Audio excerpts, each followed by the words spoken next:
Welcome back. We're the semi home stretch. How would you put it?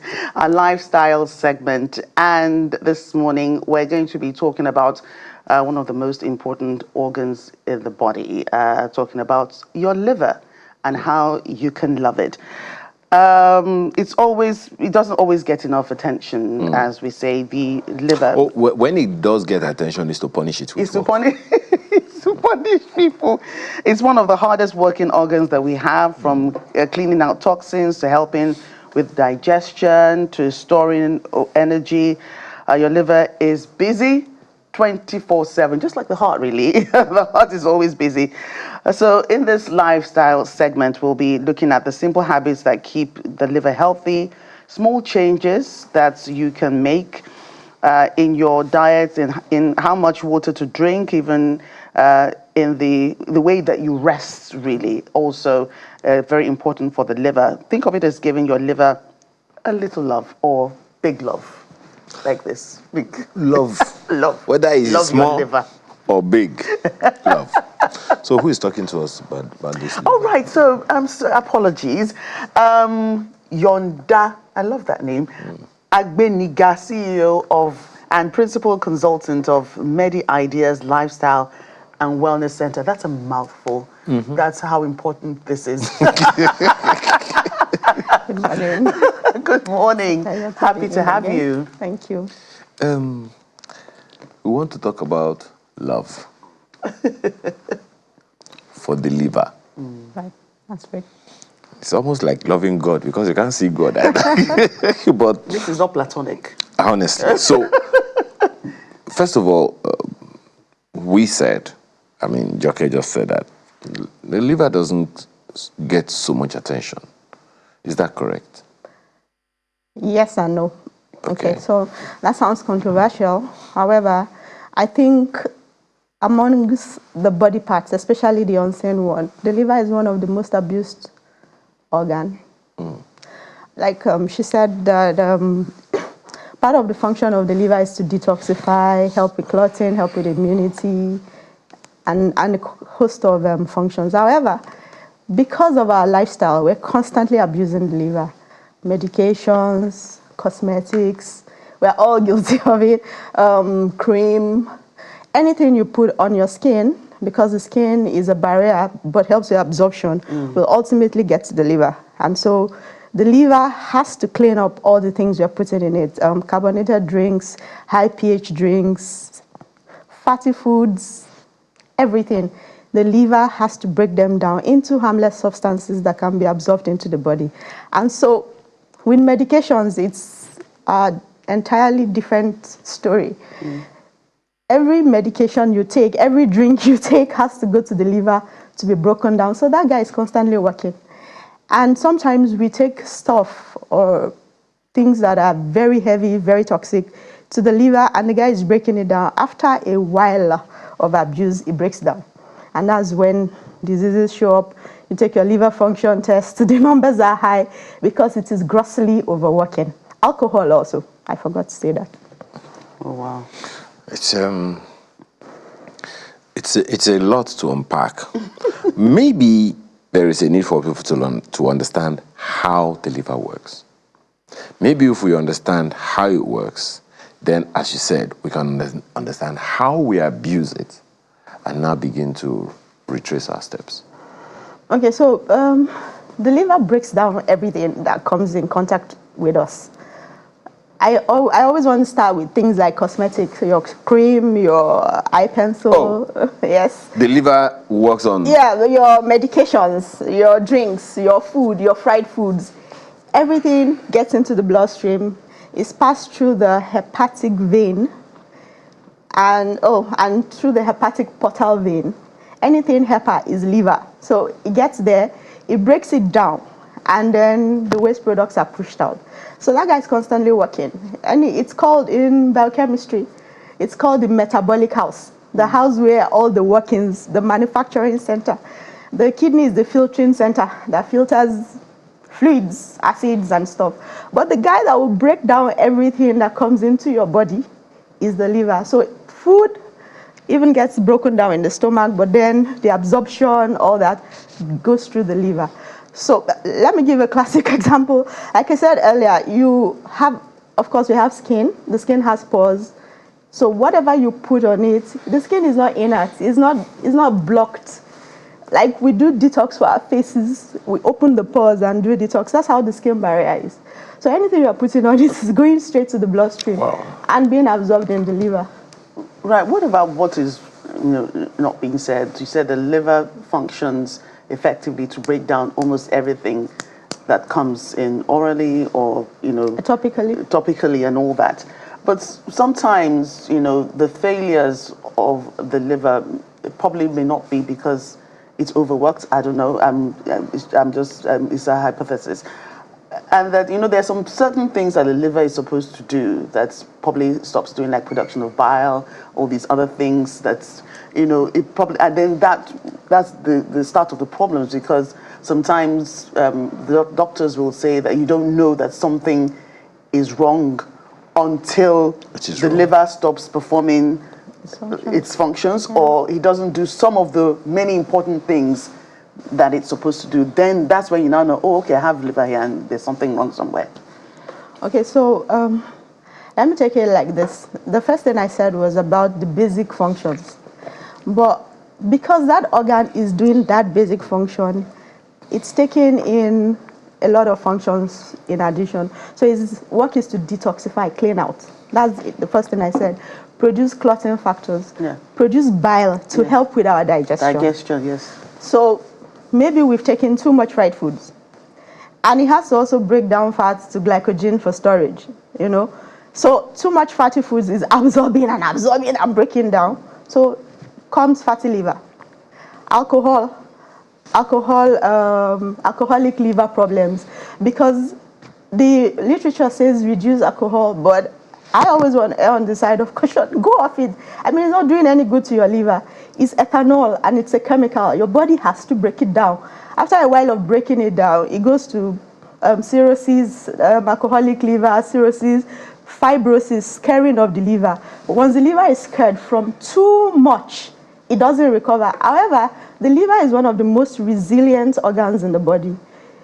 After a lot of abuse, you put in medications, you put in all that stuff that is toxic for it, it will heal.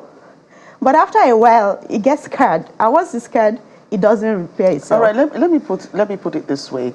When someone is not feeling well, and then, a day or two, I have a headache, I have this, I'm not feeling well, I'm feverish. When you go to the hospital, the liver is so important. I mean, should it be the first organ that's checked? Since it has to do, it carries out a lot of functions, and it monitors a lot of activities of humans because of all the things that go into our body. So shouldn't it be the first organ that's checked to say, why is this body not feeling well? Liver, what are you doing? Oh, no. Liver, what are you doing to this human? No. That's not how. I'm just thinking. Liver has suffered. That's not how it works. Okay, so medically, when you present with a problem, okay, so if it's a headache, first thing we're trying to check is if there's dehydration. A host of other things could give you the symptoms. However, for liver problems, there are specific symptoms. Pain in the lower part of below your diaphragm on the right. That's where the guy is. No, sorry. Let me put it this way. I'm really sorry. Like, for instance, when you say liver helps you with digestion because it produces something that's... So for instance, if you have indigestion and you have this one and that one, and you know that there's a particular organ that's supposed to produce some substance for you to be able to perform that function of metabolism, I mean, that should be the first thing they'll check. You have to get to the bottom of it. That's what I'm trying to say. So what I was saying is it depends on the symptoms you present with. Yes. So true, your liver should be checked. Most times when you present with some problems like that, they will check your liver. However, if it's a fever, we want to check your blood count first. Yes. To see if your white cell is high. If there's an infection, if you're presenting with sepsis or something like vomiting and stooling, there are things we will check. But there are specific things I will say, oh, the liver is wrong. Like when your eyes are very yellow, Jaundice, your yeah. skin is yellow. That's jaundice. You know, bilirubin Yes. is in the blood. Don't worry. And it will be visibly yellow. You will know that Okay, this so person obviously is... it is not visibly That's what they yellow, check for Yes, babies, yes. newborns and all that. Bilirubin Yeah. accumulation in the blood. Then there are specific things that would make, like when you have the pain, like I was talking about, when you're having indigestion, we should actually check for the liver. Then in end stage, some of the end stage cancer symptoms like ascites, that's they have water in the liver, fluid in the liver. They have bloated tummy and tummies, yes. swollen legs. Yes. That's a major indicator that you need to check the liver enzymes. Another thing that the liver enzymes will help you to indicate when you go to the hospital and you check is maybe there's something called ALP, alkaline phosphatase. If that is very high in a cancer patient, that means the cancer has spread to the bones. You know, so there are different parameters that should be checked when a blood test is being run for the liver to indicate what exactly the problem is. So your first line should be your full blood counts, and then yes, you would want to add the liver function test. Okay. Now, we have just barely 7 minutes. So, how do we demonstrate? What are the everyday habits we need to protect what is called the body's hardest working organ? It's really hardest. Okay, so I would always support the organics first. Number one, there are a couple of things you can do for a heavily overworked liver. You need to detoxify. You need to jumpstart or aid this detoxification But I process. thought that is the detoxification engine of the body. Yeah. Yeah, but you have overworked it when there's a So problem. you need to detox the detoxifier. Yeah, so you need to help it Okay. with jumpstarting is this detoxification process. Okay. There are things you could do. You could do a sauna. A sauna helps you with sweating. Okay. An infrared sauna helps you with sweating. It's called hypothermia. That would help the activity. You put less pressure on the liver because you're going to sweat with the hypothermia and the heat coming in. Then you could do all these drinks, green tea, milk thistle, dandelion, all that stuff. However, your first line, if you're taking alcohol, is to stop or start by reducing it. That's the first love you would show to the liver. The second thing is to reduce fried foods because cholesterol build up fatty liver. All your fried chicken. Yeah. Jesus. Right. Grill. Air fry. Oh. Yeah. Air frying is very good. And you grill. Yeah, Okay. and then... Wait. Are you saying it is not good for the liver or it is good for the liver? It's not too good for the liver. Fried foods are not good for the liver. It's helping you with glycogen. So Okay. storing, after it can't do the work anyway, it will start to store the fat, like fatty liver, okay. and that's a big problem. Because that means there is impaired liver function. So you need to do more greens, antioxidants, glutathione, like oranges, citrus, lemon. Okay, so let me put it this way. When you have a doctor sibling, your life is never the same. They always tell you, don't do this, like my sister, the They're doctor. amazing. She's always saying, don't drink all these things to detoxify. The liver is there for you to detoxify itself. Don't help it. It will do its job by itself. Don't do this, don't do that. So, but now you're saying that we should actually help the liver sometimes to do that. So which is it? We need a balance. All right. Which? So the same thing, I'll come from the supplement arm. Let's use normal logic. Good medicine involves reasoning and logic.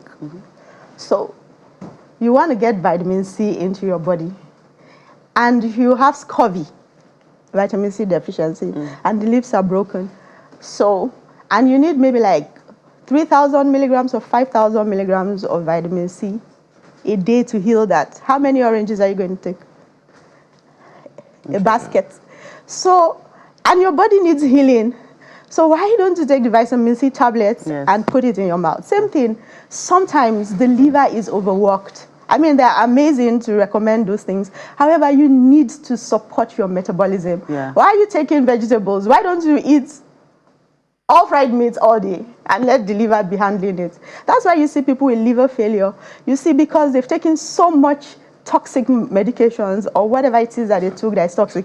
They have the big tummy thing, they have the swollen legs, and then they do an abdominal scan and they say there's ascites, the liver has fluid around it, and that's gross liver failure. Most times when they get to that stage, that's end-stage cancer. And there's not much you're going to give them medications with ascites. It's not how the liver to process the medication has failed. So how do they make it? So it's good from time to time to help the Yes. liver with its own detoxification Yes. process. Yes. Thank you. Okay. You will still go and talk to your Don't doctor worry. at home. Now, how about, you've said the number one thing, one huge thing to do, love to show to the liver is stop alcoholic drinks. And we should stop fried food. Carbonated drinks also. And carbonated drinks. Reduce. Reduce. It's okay. Acidity. Okay. And then I also see that poor sleep can also be injurious. Oh, yes. How? Maybe it's because we are busy, we are working, so that's why we couldn't sleep much. Okay, so there's something called the DAR cycle. DAR, detox, assimilation, rejuvenate. When you're sleeping is when your body is rejuvenating. That's the first thing. Okay, and then not sleeping, you're working. We are all guilty of it.